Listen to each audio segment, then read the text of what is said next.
Hey, Drive Drivers. John Snyder here, founder and lead instructor for Driver Academy. I'm so thankful that you're with us here for Combination Vehicle Course 105. Really, the heart behind why I founded and started Driver Academy is I believe that anyone who has a desire to get a CDL should have the resources to do that, and we want to just be a help to you. I have to tell you, I've enjoyed my career in the transportation industry the last 24 years. I can point to so many amazing things, my home and my wife and my family and all these things that are in my life as a direct result of being a truck driver and being in the transportation industry. Also, I know there's so many drivers that are looking to improve their skills, so we provide resources for experienced drivers to just become safer drivers, better drivers, because we know that we all want to drive into success. We all want to just get home to our families as safe as we can. So we're going to dive into this course right now.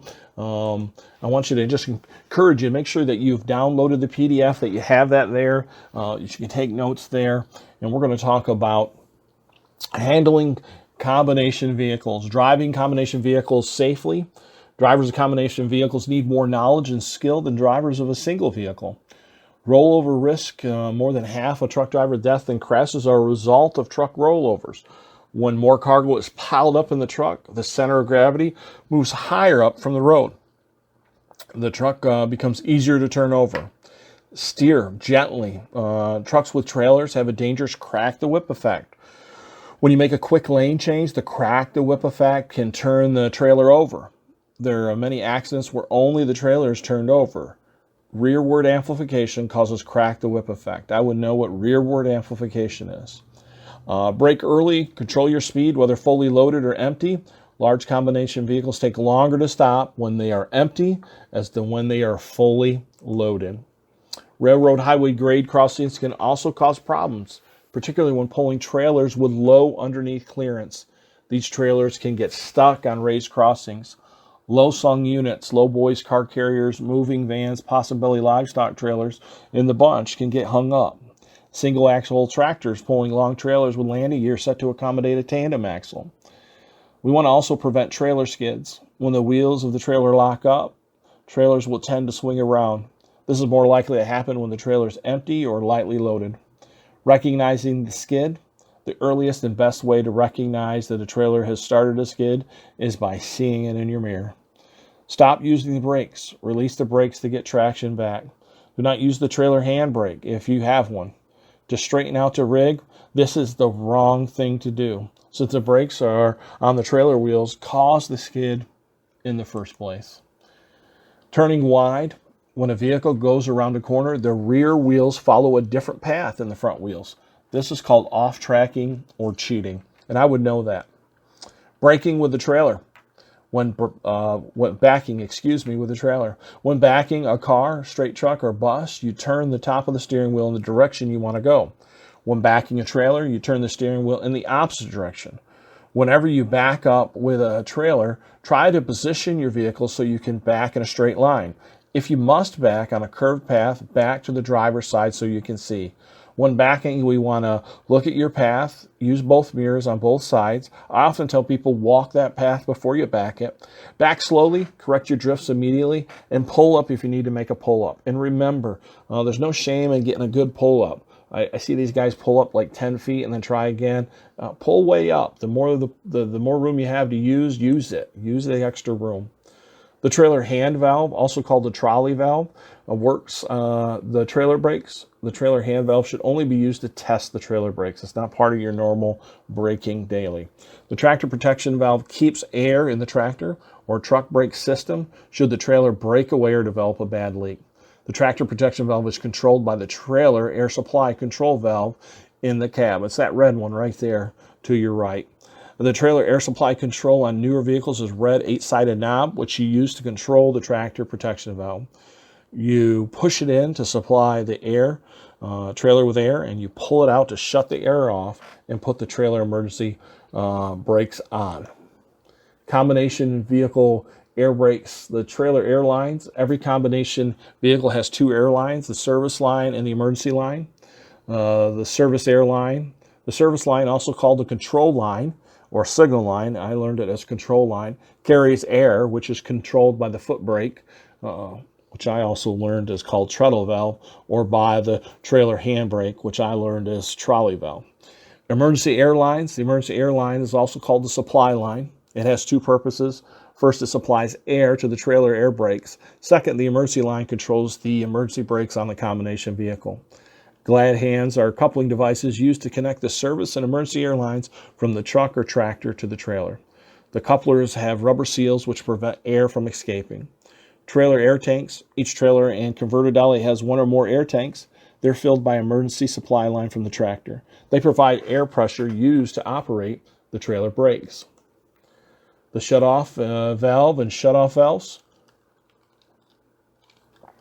They're also called cutout cocks, are used in the service and supply air lines at the back of a trailer used to tow other trailers. These valves permit closing the air lines off when other trailers not being towed.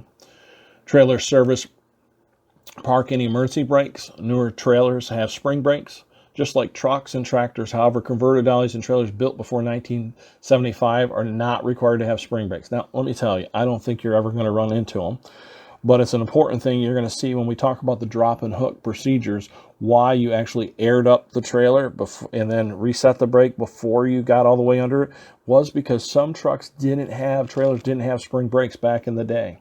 So those that do not have spring brakes have emergency brakes, which work for the air stored in the trailer air tanks.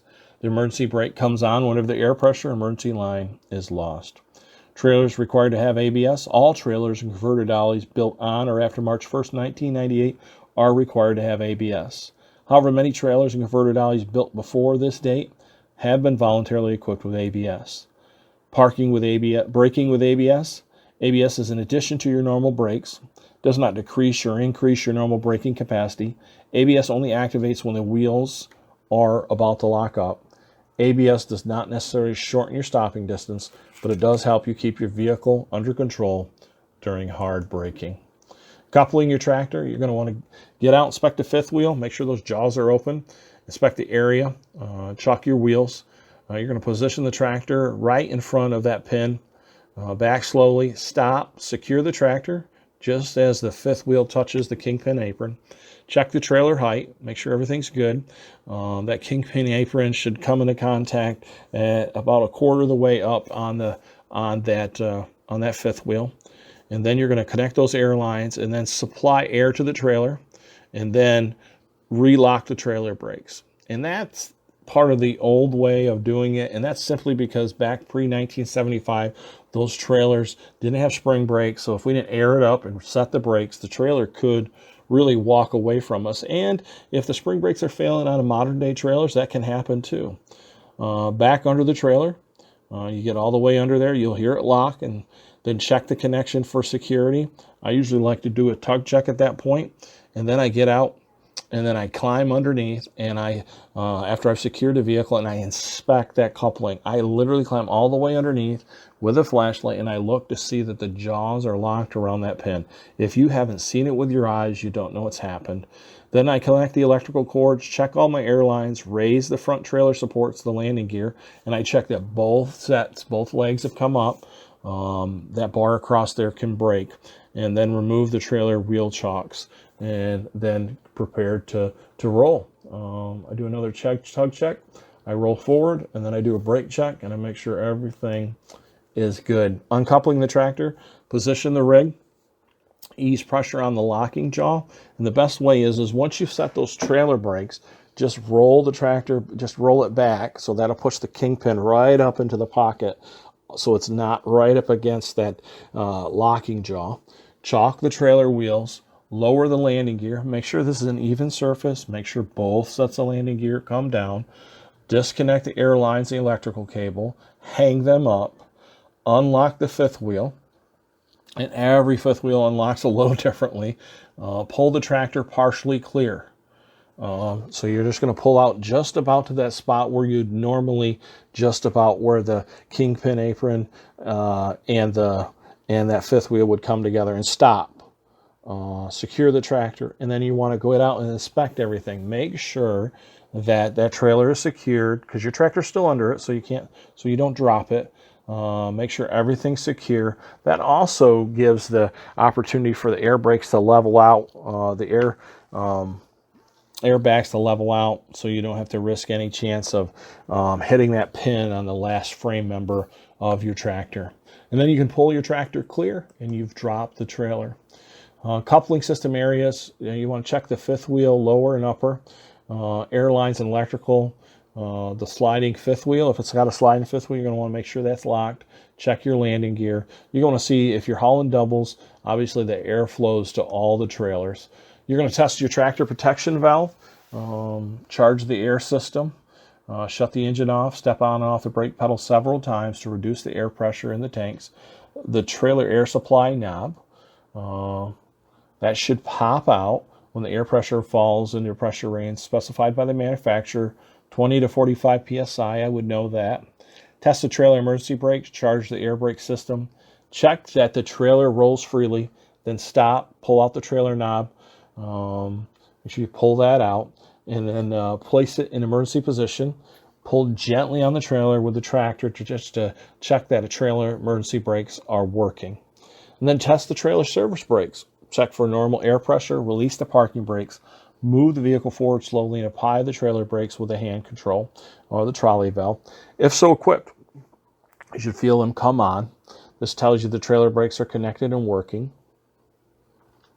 And then the trailer brakes should be tested with a hand valve, but controlled in normal operating with a foot pedal with the air applied through the service brakes, that treadle valve that's on the floor there. Well, thank you so much for this being with us for this section. Remember, read your CDL manual, take the practice test, make sure you downloaded the PDF. If you have any questions, you can find us on social media. You can ask your questions there. We'll be glad to help you. We look forward to continuing together on this journey so that we can all succeed and drive into success together. God bless you. Have a great day.